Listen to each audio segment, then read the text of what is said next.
ఈ ప్రభుత్వాన్ని డిమాండ్ చేస్తూ ఉన్నాం. నిజంగా మీరు నిజాయితీగా ఉంటే, ఎందుకంటే మీరు చేసిన అవినీతి మీరే ఒకరొకరు బయట పెట్టుకున్నారు. మరి ఆ బయటపడ్డ అవినీతిని కప్పిపుచ్చుకోవడానికి ఈరోజు హరీష్ రావు గారికి ఈరోజు నోటీస్ ఇచ్చిందనేది ప్రజలకు స్పష్టంగా అర్థమవుతా ఉంది. నిజంగానే మీకు నిజాయితీ ఉంటే ఈ ప్రభుత్వానికి ఒకటే డిమాండ్ చేస్తూ ఉన్నాం, మీరు సుప్రీంకోర్టు సిట్టింగ్ జడ్జి ద్వారా ఎంక్వైరీ చేయించండి.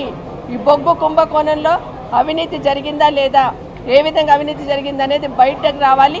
తెలంగాణ ప్రజలకు స్పష్టం కావాల్సిన అవసరం ఉంది. మీరు సుప్రీంకోర్టు జడ్జి ద్వారా సిట్టింగ్ జడ్జి ద్వారా ఎంక్వైరీ చేయించాలని ఈ ప్రభుత్వాన్ని డిమాండ్ చేస్తూ ఉన్నాం. ఇలాంటి నోటీసులు ఎన్ని వచ్చినా కూడా ఎదుర్కోవడానికి మా నాయకులు సిద్ధంగా ఉన్నారు, మా కార్యకర్తలు సిద్ధంగా ఉన్నారు. తెలంగాణ సమాజం కూడా చూస్తూ ఉంది, అవకాశం కోసం వెయిట్ చేస్తూ ఉంది. ఏ ఎన్నికలు వచ్చినా మీరు నోటీసులు ఇచ్చి డ్రామా ఆడుతున్న విషయాన్ని ఇప్పటికే తెలంగాణ ప్రజలందరూ గమనించున్నారు.